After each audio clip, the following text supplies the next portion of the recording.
భద్రాచలం పట్టణంలో bridge centre వద్ద వేయించేసి ఉన్న శ్రీ అభయాంజనేయ స్వామివారి ఆలయంలో మంగళవారం సందర్భంగా స్వామివారికి ప్రత్యేక పూజలు నిర్వహించారు. భక్తులు అధిక సంఖ్యలో పాల్గొని తీర్థ ప్రసాదాలు స్వీకరించారు.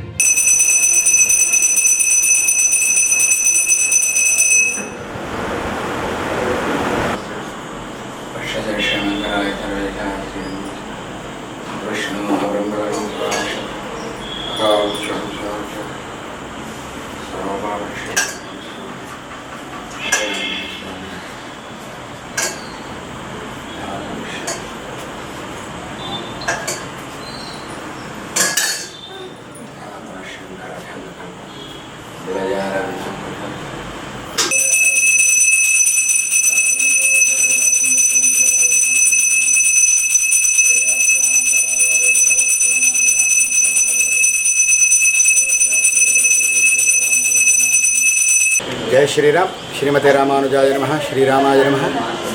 प्रिय भगवद्बंधुవులారా, వైశాఖ బహుళ అమావాస్య విశేషమైనటువంటి ఈరోజు శని జయంతి, శని భగవానుడు జన్మించినటువంటి రోజు. మొన్న వైశాఖ బహుళ దశమి పూర్వభాద్ర నక్షత్రం 22వ తారీఖు వైభవంగా భక్తులందరూ కూడా మీరు చూశారు. మనం అనుకున్నట్టుగానే స్వామి సంకల్పంగా ఎంతోమంది సుదూర ప్రాంతాలను జన్మదీక్షా పనులు చేశారు. స్థానికంగా ఉన్నటువంటి దాతలు హనుమద్భక్తులంతా కూడా యథోచితంగా ధన వస్తు రూపాయి విరాళంలో దాదాపు 3,000 మందికి అన్నదానం చేశాం. మీ అందరి సహకారం చేత మీ అందరికీ కూడాను అభయాంజనేయ స్వామి వారి యొక్క దివ్య మంగళాశాసనాలు ఉండాలి.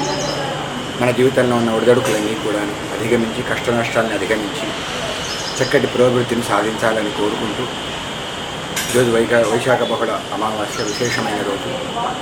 ఈరోజు విశేషంగా ఉపవాసం అనొచ్చి సాయంకాలం పూట ఏదైనా ఆంజనేయ స్వామి ఆలయంలో దీపారాధన చేసినట్లయితే శనిపరంగా ఉన్న దోషాలు పోతాయి. అంతేకాకుండా శనిదేవుడి యొక్క అనుగ్రహం వల్ల శని గ్రహం అనుకూలంగా ఉన్న వాళ్ళకి మరింత అనుకూలమైన ఫలితాలు లభిస్తాయి, ఇంకా ఎక్కువ అనుకూలమైన ఫలితాలు లభిస్తాయి. కనుక ఈరోజు సాయంకాలం మన ఆంజనేయ స్వామి కోవెల్లో నూనెతో దీపారాధన చేసి ఒక 12 ప్రదక్షిణాలు చేయండి. తద్వారా శనిగ్రహ దోష నివారణే కాకుండా శనిగ్రహం యొక్క అపారమైనటువంటి అనుగ్రహంతో అనుకూల కార్యాలయాల్లో అనుకున్నటువంటి కార్యం దిగ్విజయంగా ఉంటుంది. కనుక ఇది గమనించి సాయంకాలం పూట మన అభయాంజనేయ స్వామికి ఇచ్చేసి దీపారాధన ప్రదక్షిణాల అనంతరం స్వామిని సేవించి అర్చించి తరిద్దాం. జై శ్రీరామ్.